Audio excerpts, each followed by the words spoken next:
एक गांव में झुमरी नाम की स्त्री अपने अपाहिज पति वसंत और 10 वर्षीय पुत्री कल्लो के साथ रहा करती थी। झुमरी बेहद गरीब थी। वो और उसका पति निर्मला के ढाबे पर खाना बनाने का काम करते थे। निर्मला एक बेहद क्रूर स्वभाव की महिला थी। एक दिन गांव का मुखिया निर्मला के ढाबे पर भोजन करने के लिए आया। निर्मला, ओ निर्मला, कहाँ हो तुम? अरे मुखिया जी, तुम्हारे सामने तो खड़ी हूँ। ये क्या आंखें फाड़ फाड़ कर इधर उधर देखे जा रहे हो? अरे तुम तो यहाँ खड़ी हो, मैं तुम्हें देख ही नहीं पाया। ये क्यों नहीं कहते मुखिया जी कि तुम्हारी नजरें झुमरी को तलाश रही थीं? अरे नहीं निर्मला, ऐसी कोई बात नहीं। झुमरी से तो बस हम हल्का फुल्का मजाक कर लेते हैं। काहे को मजाक करते हो उस नास पीटी झुमरी से? वो तो तुम्हें घास तक नहीं डालती। ऐसी कोई बात नहीं है निर्मला। बात असल में ये है कि कभी झुमरी ने मुझे गौर से देखा नहीं है। जिस दिन मुझे गौर से देख लेगी उस दिन मेरे अलावा किसी और की तरफ वो देखेगी भी नहीं। मुखिया जी, थोड़ी तो शर्म कीजिए। आप क्यों नहीं मान लेते कि आप बूढ़े हो गए हैं? अरे कौन कहता है मैं बूढ़ा हो गया हूँ? गांव के हट्टे कट्टे 8-10 नौजवान एक साथ मिलकर मेरा मुकाबला नहीं कर सकते। अच्छा बताइए, इस गरीब के ढाबे पर कैसे आना हुआ? अरे पूरे गांव में सिर्फ एक ही तो ढाबा है ये, और मुझे तुम्हारे ढाबे की बनी हुई आलू की सब्जी और देसी घी के बने हुए आलू के पराठे रोज खींच लाते हैं। हाँ। अरे ये क्यों नहीं कहते कि आप रोज रोज आलू के पराठे खाने के बहाने सिर्फ झुमरी को देखने के लिए आते हैं?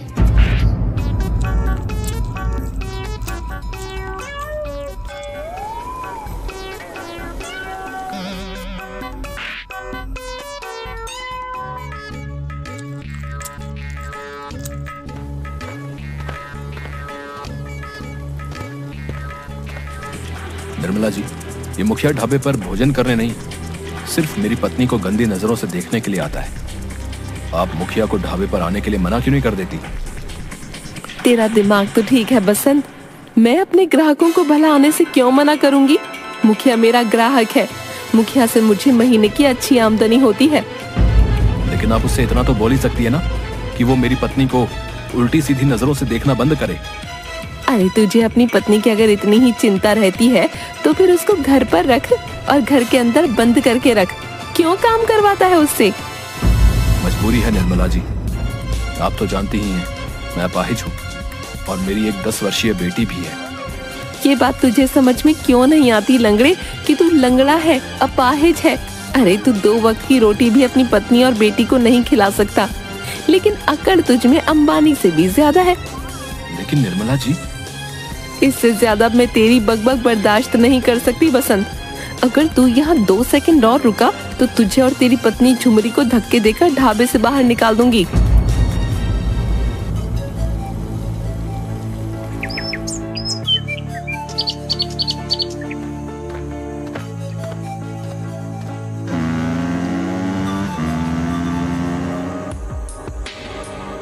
संपत और कपटा, तुम्हारी गंदी हरकतें दिन पर दिन बढ़ती जा रही हैं।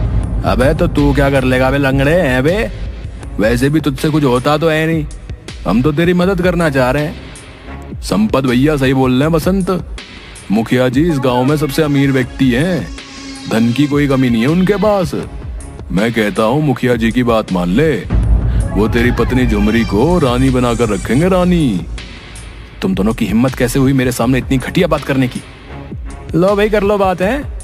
बोल तो ऐसे रहा है जैसे कि गांव का नया थानेदार यही है। अबे लंगड़ा तो सिर्फ एक लंगड़ा है, समझा? इस बात को स्वीकार क्यों नहीं कर लेता बे?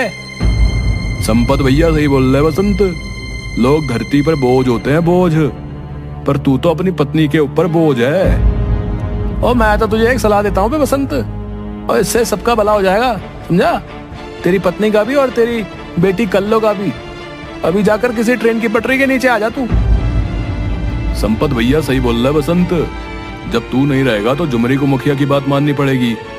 झुमरी जब मुखिया की बात मान लेगी तो मुखिया हमें माला माल कर देगा। देख, तेरे मरने से कितने लोगों को फायदा होगा, लेकिन तू है कि मरता ही नहीं। और देख झुमरी, किसी को पता भी नहीं लगेगा। और आजकल तो मॉडर्न जमाना है, ज्यादातर शादीशुदा औरतों के ही दूसरे मर्दों के साथ चक्कर चलते हैं। तुम दोनों को शर्म नहीं आती इतनी घटिया बातें करते हुए, और वो भी मेरे पति के सामने। मुखिया से जाकर साफ साफ कह दो, झुमरी गरीब जरूर है लेकिन बिकाऊ नहीं है।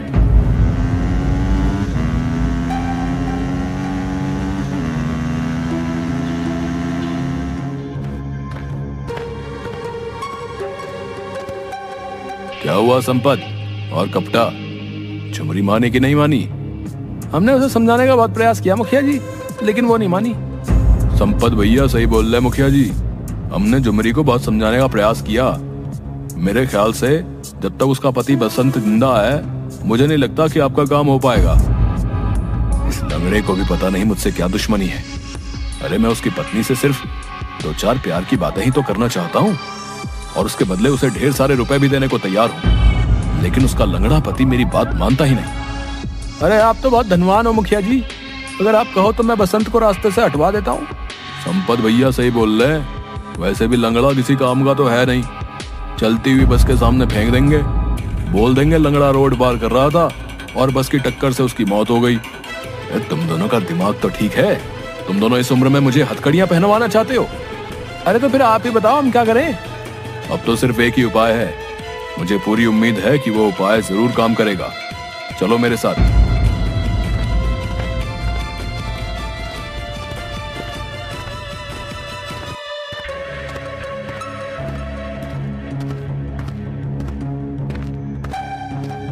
क्या बात है मुखिया जी, सुबह तो पराठे खाकर गए थे, क्या बात है फिर से भूख लगने लगी? निर्मला, पानी सर से ऊपर चढ़ गया है। तो इसमें मैं क्या कर सकती हूँ?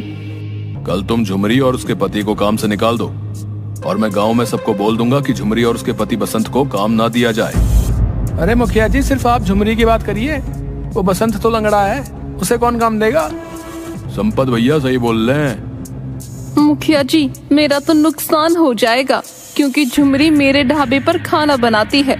उसके हाथों का बनाया हुआ भोजन ग्राहकों को बहुत पसंद है। तुम उसकी चिंता मत करो, मैं तुम्हारे लिए शहर से किसी 5 स्टार होटल में भोजन बनाने वाले व्यक्ति को लगवा दूंगा, और उसके पैसे भी मैं दूंगा। तुम्हारा ढाबा और ज्यादा चलने लगेगा। तो फिर समझिए आपका काम हो गया।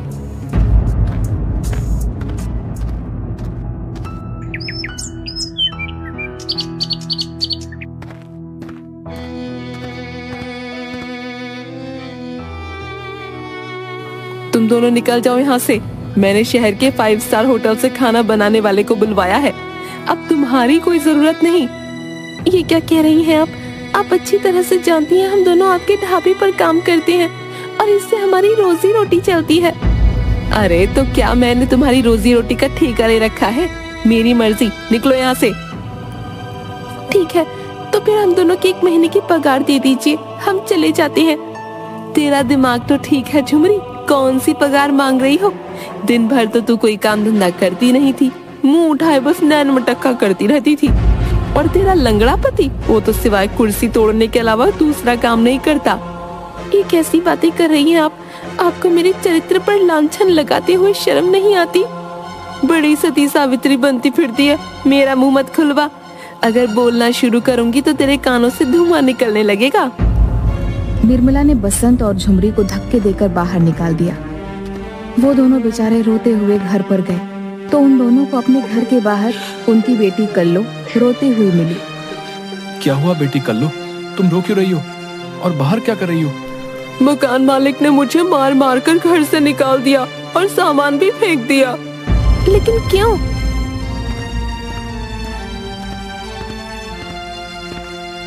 क्योंकि तुम दोनों ने 1 महीने से किराया नहीं दिया।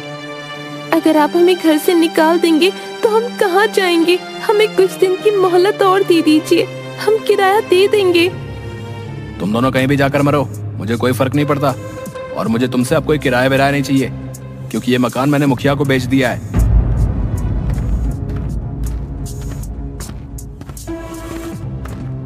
अभी भी वक्त है झुमरी, मेरी बात को मान ले। नहीं, किसी भी कीमत पर नहीं, मैं भूखी मर जाऊंगी लेकिन तुम्हारी बात नहीं मानूंगी।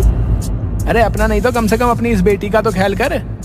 संपत भैया बिल्कुल सही बोल रहे हैं, बेटी का नहीं तो कम से कम अपने लंगड़े पति का ही ख्याल कर ले। झुमरी, तुझे और तेरे पति को गांव में कहीं भी अब काम नहीं मिलेगा। तेरी भलाई इसी में है कि तू मेरी बात मान ले। इतना बोलकर मुखिया संपत और कपटा के साथ मुस्कुराता हुआ वहां से चला गया। बेचारी झुमरी अपने परिवार को लेकर गांव-गांव भटकती रही, मगर किसी ने भी झुमरी की मदद नहीं की। अंत में झुमरी थक हार कर जंगलों की ओर चली गई। भूख की वजह से अचानक उसकी बेटी कल्लू को चक्कर आ गया। क्या हुआ मेरी बेटी? लगता है ये भूख की वजह से बेहोश हो गई है।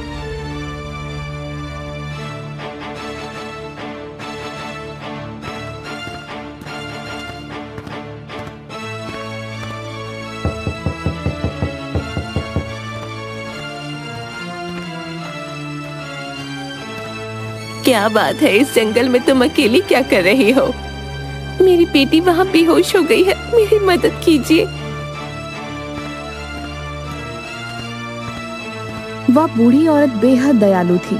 वह उन सबको अपने घर के अंदर ले आई। भूख की वजह से बिटिया को चक्कर आ गए होंगे, चिंता मत करो, कुछ देर बाद इसको होश आ जाएगा। तुम तीनों रात में इस जंगल में क्या कर रहे थे? झुमरी ने रोते हुए सारी घटना उस बूढ़ी औरत को बताई। किसी जवान स्त्री का पति अगर अपाहिज हो तो ये दुनिया उसे चैन से नहीं रहने देती। तुम चिंता मत करो, तुम तीनों आज से मेरे ही साथ रहो, मेरी कोई संतान नहीं है। लेकिन आप जंगल में अकेली क्यों रहती हैं? गांव में क्यों नहीं रहती? क्या आपका परिवार नहीं है? ऐसी बात नहीं है, मेरा पूरा परिवार है, लेकिन वो सब अमेरिका में जाकर शिफ्ट हो गए हैं और मुझे अकेला छोड़ गए। उनके जाने के बाद मुझे ये दुनिया वीरान लगने लगी, इसलिए मैंने जंगलों में ही अपना घर बना लिया। अब तुम सब सो जाओ, सुबह बात करेंगे।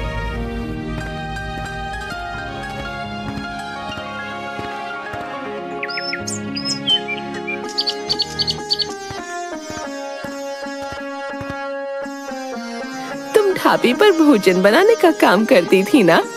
जी। तो तुम अपना ढाबा खुद क्यों नहीं खोल लेती? कैसे खोल सकती हूँ? मेरे पति अपाहिज है और मेरे पास इतने पैसे नहीं। मैं तुम्हारी मदद करूँगी। गांव में मेरी कुछ जमीन पड़ी हुई है, तुम वहाँ पर अपना ढाबा खोल लेना। तुम अपने ढाबे में बांस पकौड़े बनाना। बांस पकौड़े? लेकिन ये कैसे संभव है? भला बांस को कैसे खा सकती है? हाँ, काफी सालों पहले मैं विदेश में रहा करती थी और उन दिनों मेरे पति को शिकार खेलने का बहुत शौक था। एक दिन हम दोनों पति पत्नी जंगल में भटक गए। तब वहाँ के कुछ आदिवासियों ने हमारी मदद की। उन्होंने ही हमें बांस पकोड़ा बनाने की रेसिपी सिखाई। यकीन मानो, अगर तुम उस रेसिपी से बांस पकोड़ा बनाकर अपने ढाबे में बेचोगी तो तुम देखना, देखते ही देखते तुम्हारा ढाबा हर जगह मशहूर हो जाएगा। उस बूढ़ी औरत ने झुमरी को गांव में एक जमीन दे दी। झुमरी बसंत और उसकी बेटी कल्लो मेहनत से एक ढाबा बनाकर तैयार कर दिए। झुमरी, अब मैं तुम्हें बताऊंगी कि तुम्हें बांस पकौड़े कैसे बनाने हैं। गांव के छोटी पहाड़ी के पास जो जंगल है, जहाँ पर हमेशा कोहरा छाया रहता है, तुम वहाँ से बांस उठा कर ले आओ। वो बांस खाने के होते हैं। झुमरी ने ऐसा ही किया। अपनी बेटी कल्लो और बसंत के साथ वह ढेर सारे बांस वहाँ से उठा लाई। उस बूढ़ी औरत ने झुमरी को रेसिपी बताना शुरू किया। कुछ ही देर में बांस पकौड़े बनकर तैयार हो गए। तभी झुमरी के ढाबे के पास एक कार आकर रुक गई। उस कार में से एक शहरी व्यक्ति निकलकर झुमरी से बोला, अरे तुम्हारे पास पानी की बोतल है क्या? जी भैया, मिल जाएगी। ये कौन सी डिश है? इसमें तो बहुत अच्छी खुशबू आ रही है। भैया जी, बांस पकौड़े हैं। बांस पकौड़े? भला ये कौन सी डिश है? भैया, बहुत अच्छी है, एक बार खाओगे तो खाते रह जाओगे। एक प्लेट लगाओ। झुमरी ने एक प्लेट उस व्यक्ति को लगा दी। उस व्यक्ति को बांस पकौड़े इतने पसंद आए कि उसने ढेर सारे पैक भी करवा लिए। यहाँ तक कि उसने सोशल मीडिया पर भी झुमरी का फोटो बांस पकौड़े की प्लेट के साथ अपलोड कर दिया। कुछ ही दिनों में झुमरी के ढाबे पर शहर के लोगों की भीड़ लगने लगी। झुमरी का फोटो रोज रोज न्यूज़पेपर में छपने लगा। मुखिया क्रोधित होकर निर्मला के ढाबे पर संपत और कपटा के साथ बैठा हुआ था। मैंने झुमरी को ये सोचकर इस ढाबे से निकलवाया था कि वो मजबूर होकर मेरे पास आ जाएगी, मगर उसके तो यहाँ से जाते वो तो कहाँ से कहाँ पहुँच गई। तुम्हारी बातों में आकर मैंने अपना नुकसान भी कर दिया मुखिया। सारे लोग पागल हो गए हैं। जिसे देखो वो झुमरी के बांस पकौड़े की तारीफ करता रहता है। अब झुमरी की तरफ देखना भी मत मुखिया जी। झुमरी अब झुमरी नहीं रही, जो एक असहाय औरत हुआ करती थी।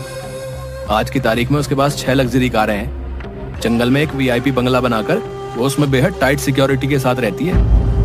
संपत भैया बिल्कुल सही बोल रहे मुखिया जी, कहीं गलती से अगर तुमने कुछ उल्टी सीधी हरकत कर दी तो लेने के देने पड़ जाएंगे। तुम दोनों अपनी बकवास बंद करो। लगता है झुमरी के अमीर बनते ही तुम दोनों ने तो अपना पाला ही बदल लिया। झुमरी अगर मेरी नहीं हो सकती तो किसी की नहीं हो सकती। मैं आज रात ही झुमरी और उसके परिवार को मार दूंगा। ऐसी गलती मत करना मुखिया जी, अब उसके ढाबे पर कमिश्नर वगैरह भी आते रहते हैं। संपत भैया बिल्कुल सही कह रहे हैं मुखिया जी, पुलिस डंडों से मार मार कर तुम्हारी हालत खराब कर देंगी। अब तुम्हारी औकात झुमरी के सामने 2 कौड़ी की भी नहीं रही। अगर तुमने कुछ भी उल्टा सीधा किया तो झुमरी तुम्हें कुत्ता बना देगी, कुत्ता, और हमेशा तुम्हारे गले में कुत्ते का पट्टा डालकर अपने ढाबे के पास बांध देगी। इसकी नौबत नहीं आएगी संपत और कपटा। ये क्या है? जहर। आज रात मैं किसी भी तरह से उसे उसके परिवार सहित जहर देकर मार दूंगा। मुखिया ने इतना कहा ही था कि तभी ढाबे से 3-4 लोग उठकर खड़े हो गए। उनके हाथ में पिस्तौल थी। यह देखकर मुखिया संपत और कपटा बेहद घबरा गए। उनमें से एक व्यक्ति मुखिया की ओर देखकर बोला, मैं जिले का एसएसपी अभिमन्यु हूँ। कुछ दिन पहले झुमरी ने मुख्यमंत्री को तुम्हारे खिलाफ शिकायत भेजी थी। हम तब से तुम्हारी निगरानी कर रहे थे और आज हमने तुम्हारी सारी बातें सुन ली। तुम तीनों की जगह बाहर नहीं बल्कि जेल में है। ले जाइए इन्हें। आप नहीं जानते ये मुखिया झुमरी पर बुरी नजर रखता था। तुम तो औरत के नाम पर कलंक हो निर्मला। तुम्हारी सजा भी जेल ही है। तुम भी इन तीनों के साथ जेल में चक्की पीसोगी। अगर मैं इस टाइम यहाँ पर मौजूद नहीं होता तो आज ये मुखिया अपने मकसद में कामयाब हो जाता। तुम मुझे गिरफ्तार नहीं कर सकते एसएसपी। अभी तक मैंने कोई जुर्म नहीं किया है। मैं तुम्हारी पल पल की खबर रख रहा था मुखिया। तुम्हारे मुंह से निकले हुए शब्द तुम्हारे चेहरे समेत कैमरे में रिकॉर्ड हो गए हैं, जो सबूत के तौर पर अदालत में पेश करने के लिए काफी है। एसएसपी ने मुखिया, संपत, कपटा और निर्मला को गिरफ्तार करके जेल भेज दिया।